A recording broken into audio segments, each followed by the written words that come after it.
Figure it out. Hello, this is Adam Koralik with Figured Out Productions. The following video is a video of some kind, and I hope you enjoy it. Hey guys, it's Adam here, and check it out, I've got a package. This one comes from France. This is actually very interesting. It's kind of a unique case because this package contains multiple items. Each one is going to get its own video as opposed to the usual, we'll just talk about everything that's in the package in this one particular video situation, which is obviously what I typically do. So let me just go ahead and open it and we'll talk more about it and I'll explain what the significance of it is. Okay, well, there's a shirt in there. I wasn't expecting that. I don't think, no, okay. So there's a shirt here, which this will not get its own video, so I guess I'll show this to you right now. That's very cool. I wasn't expecting a shirt, but anyway, thank you. So yes, no, the reason we're here is to talk about these. These are some brand new Sega Dreamcast games. Now, if you're new to this whole thing, if you don't really follow me or whatever, it's fine. The Sega Dreamcast is my favorite game console of all time. And believe it or not, it still gets new games every once in a while. But these games aren't made by like Sega or other big developers. Traditionally, they're made by independent developers and publishers. The usual driving force to get a new game onto the Sega Dreamcast is some developer decides my game, I want it out there and I want it on the Dreamcast. Either they decide they're making it for some other platform and a Dreamcast version should be made as well, or they've decided they have a passion for the Dreamcast and they want to make it for that. Those are typically the ways it works. And you know, in those instances, sometimes they self-publish or they find a store or something like that to publish for them. JoshProd, who is responsible for these releases, as well as a couple others from last year, and is definitely an up-and-comer in the Dreamcast independent scene, is, to say the least, unique. So I'll give you an example of how unique JoshProd is as a team. Last year, one of the games they released was a game called Breakers. Now, I already did a video on that particular game. The situation with that game was that Breakers was a fighting game released for the Neo Geo AES and Neo Geo CD back in the early 90s, like 94, you know, something like that. Maybe it was 96, it doesn't matter. Point is, it was released then, and what JoshProd did, they went to the company that made the game, a company called Visco, and said, hey, we want to port your game to the Sega Dreamcast. The way we want to do it is we have this Neo Geo CD emulator for the Dreamcast. We want to run it through that, we want to optimize it, and we want your consent to do all this and release it officially. And it happened.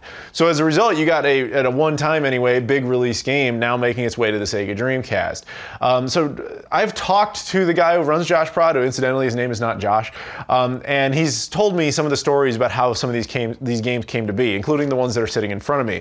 Now, as I mentioned, every single one of these games will get its own video, so I'm not going to focus on all three of them in this particular video. I will just tell you quickly which ones I got. This is Ganryu, and this one is 4x4 Jam, okay? Now, the one that we are going to focus on is this. This is a game called Flashback. Now, that's kind of an appropriate one to start with, in my opinion, because if you've been following my channel for years, you're going to get serious flashbacks of nostalgia because the amount of Dreamcast content, I looked at my schedule, that I've got to cover is insane. It's going to feel like the old early days where I was doing Keep Dreaming videos regularly. But yeah, so Flashback now exists on the Sega Dreamcast. So the deal with this game, let me go ahead and open it up here, is so Flashback was a big game that came out back in the early 90s. Actually, I have the Sega Genesis copy of it right here. I mean, this came out on a lot of different platforms. I know there was at least like a lot of Amiga versions of this game and all this stuff. So how did it suddenly get on the Dreamcast? Well, I talked to the guys who run JoshProd, and what they told me was they actually bought the license for this game. They own Flashback. I don't mean they own a copy of it like I do. They own the game. And when they bought it, they also decided, you know, they became buddy-buddy with the original developer. So JoshProd, now the owner of the game, now buddy-buddy with the developer, decided we're going to bring that game over to the Sega Dreamcast. That's weird to me because it's not like an independent published game. Like, it was a big thing at one point. And so that's what makes JoshProd a unique entity, in my opinion. The fact that, I mean, I don't even know how you could make it more official than that. Because, like, again, the owner of the game and the developer of the game decided we're officially bringing that game over. So as a result, you have this release that's sitting here right in front of me. Now, this is the Japanese variant, but it's also kind of the American variant. You can kind of switch it up. They give you reversible art. I think there's PAL versions of this too, which I would expect because they're based in France. But yeah, the way it comes by default, you get the Japanese back end and the Japanese spine on one side with the American spine on the other and American like artwork on the front. However, if you open it, you have a reversible American, or NTSC if you prefer that term, American NTSC, Japanese NTSC reversible artwork, which is pretty cool that exists. And on top of that, you have the the case here, which well, you wouldn't reverse this, but it's got some cool innard artwork like that, as well as the disc itself, which I would like to point out is not published on like a CDR and then they just like send it to you with some Sharpie on it or anything. Like these are made in a factory and everything. Like I don't know how you could get more legitimate than that. I mean, aside from it being on a GDR originally, that would have been nice, but I mean, not really possible. But still, that's some shit. That's pretty cool. So I want to thank JoshProd as a team because they were cool enough to send me these games for review sample purposes. And of course, that's exactly what I'm about to do now. I'm going to hook it up and we're going to try this game out. Here we go. Well, almost. This game actually has a really cool intro I want you to see before we continue.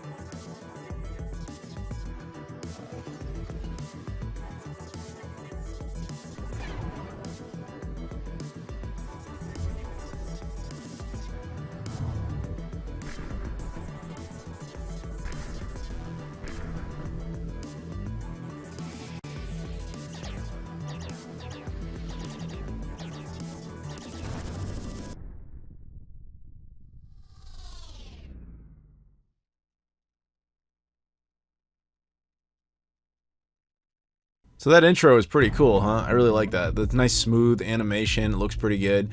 Then you get into the title screen here. You have the 16-bit version as an alternative, but you're in the currently more upgraded version. As you can see, there's a lot of different options they've gone ahead and tweaked here, including the music selection, which you can see is the 2017 upgraded music.